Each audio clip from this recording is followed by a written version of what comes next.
We had discussed the operational amplifier, its use in negative feedback topologies, and how it can be used to design amplifiers with gain which is determined by ratio of resistors, and how it leads to instrumentation amplifier, which is nothing but a difference amplifier with a certain gain, fixed gain.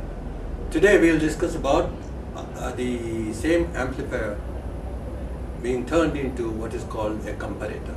A comparator is a basic building block which is used as an interface circuit between analog and digital.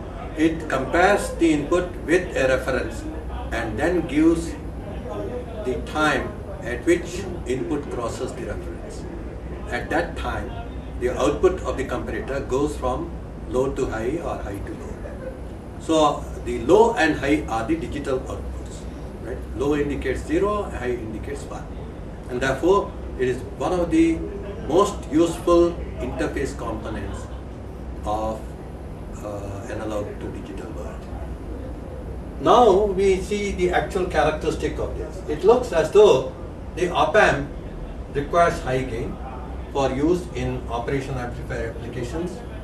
And what does it mean? We had seen yesterday that the symbol of this is as given here. V1 minus V2 into A is V0, and therefore if A tends to infinity, then V1 is very nearly equal to V2, which means in the ideal op-amp, the operating point is around this region, that is the vertical axis, where the slope is going to infinity, indicating the infinite gain, and the entire action occurs in this region, which is called the active region. So, whereas in a comparator, the same thing is valid, that the gain has to be infinity or very high in order to indicate clearly just one transition point where V in becomes equal to V reference, that is 0.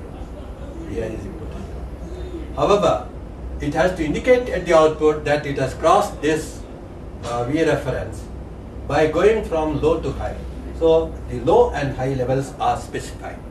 This low one is the 0, in this case negative saturation, and high one is the positive saturation, which is 1. And therefore this is the ideal comparator characteristic, and this is the ideal op-amp characteristic. However, in design we are limited by the fact that this particular op-amp also goes to saturation at some point of time or other, depending upon the supply voltage. So the saturation state exists for the comparator. But the saturation states are the stable states where the comparator ultimately remains, whereas op-amp remains in the active region, which corresponds to only one point, that is Vi equal to 0. And Vi is equal to 0 is the transition point for the comparator. It is going from low to high or high to low. So that is the distinct difference. And the design of operational amplifier is definitely different from the design of a comparator. The parameters that are of interest, because it is used in negative feedback, are the gain bandwidth product and slew rate, whereas the parameters of interest here are the rise time and the fall time and the delay time, and the accuracy with which V in is detected as coming close to V reference. So the offset voltage at the input also is an error factor in the case of a comparator.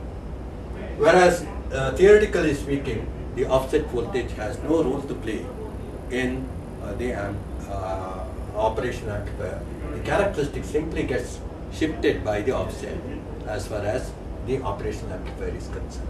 Understanding this, however, we can use the op-amp as a comparator, just for understanding the applications of the comparator.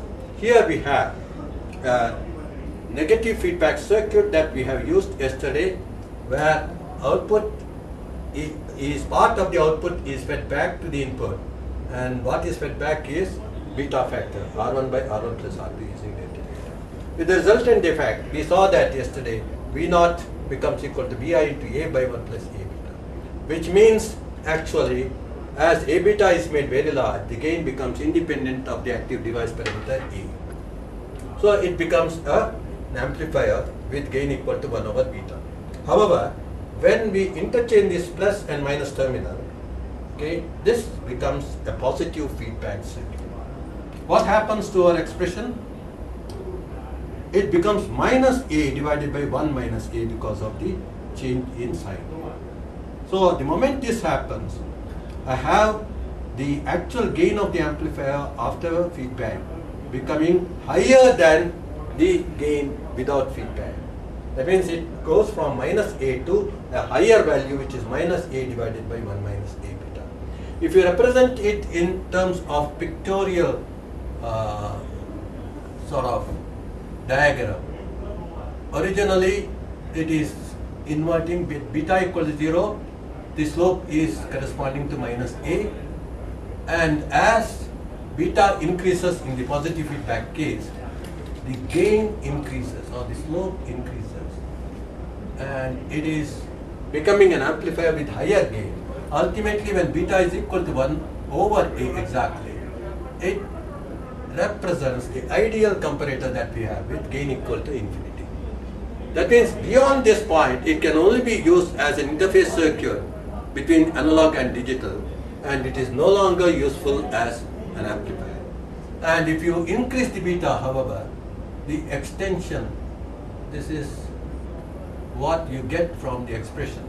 However, this curve has no meaning, because as soon as the input voltage increases, it goes all the way up to this point, and actually at this point it jumps from this to this on its own, okay, and you get what is called as hysteresis. It has the ability to remember whether the input is increasing or decreasing.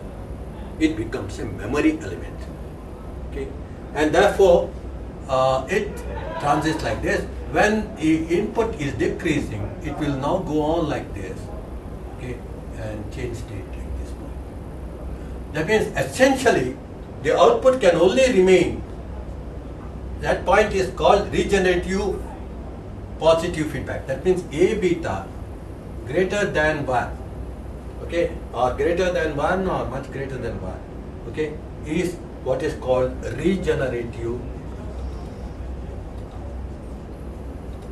positive feedback. And what happens there? Output can only remain at plus or minus VSS, right, irrespective of the input. When the input is increasing, it will change state, okay, because this is at plus VSS, okay. When the input is very large negative, so the transfer can be, when the input is very large negative, it is at plus VSS, and this voltage would have been beta VSS. As soon as it comes to beta VSS, comes to the active region, then regenerative feedback sets in, and it jumps from minus VS plus VSS to minus VSS. And now this is at minus VSS. So input is being compared with minus beta VSS. So it just goes up to minus beta VSS. This was plus beta VSS, and it changes state from minus beta VSS, minus VSS to plus beta VSS at minus beta VSS. So this is what is called hysteresis loop. This is an important concept in control systems, that if you introduce in a feedback loop a device having hysteresis, then what it does is it makes the control system what is called on-off control system. For example, your fridge, air conditioners, etc. are made, okay, on-off control systems by using a bimetallic strip which is having hysteresis, okay. Now instead of the bimetallic strip, we have an electronic switch here which makes sure that for increasing input it changes state at one point, for decreasing input it changes at another point, and there is hysteresis, okay. So this hysteresis is very important in operating switches. Okay, any device, active device, which is to be made to act as a switch should always have this as the driver stage. So we have seen this particular Schmitt trigger now, whose output state can only be either at plus VSS or minus VSS because of the regenerative positive feedback being used for a particular application, which is called a stable multivibrator. That means we are actually getting a signal generator that can produce a square wave all by itself. So this VSS gets charged to through this resistance and charges the capacitor at a rate which is determined by the RC time constant like this, right? So this VSS, this is the output VSS. So it is charging this at RC time constant going on like this. That means it is increasing.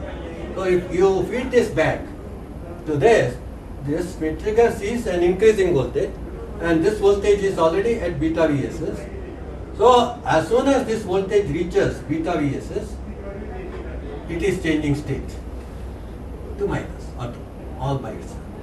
Then this capacitor is seeing a negative voltage, and this also becomes minus beta VSS. Right? So it is charging up to minus VSS with the same time constant RC.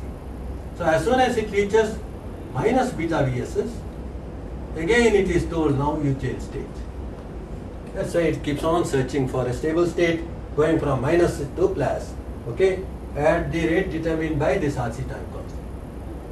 So you can now find out that the capacitor gets charged to a value of twice beta VSS. When it is at minus beta VSS, it is seeing a voltage which is VSS.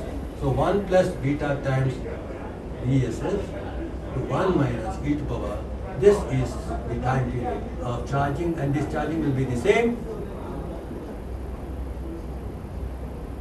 e to power minus t by 2 RC. And t is, from this you can evaluate t as, okay, RC log 1 plus beta t by 2, so 2 RC. So your frequency of oscillation is 1 by t. So we have built a nice oscillator which is going to switch from minus VSS to plus VSS at a rate determined by RC. So you can see an exponentially rising and falling waveform here and a square wave. Same thing can be done by using what is called a non-inverting Schmitt trigger, okay, and an integrator. And you can prove that the frequency of oscillation, this is left as an exercise for you, F is equal to 1 by 4 RC.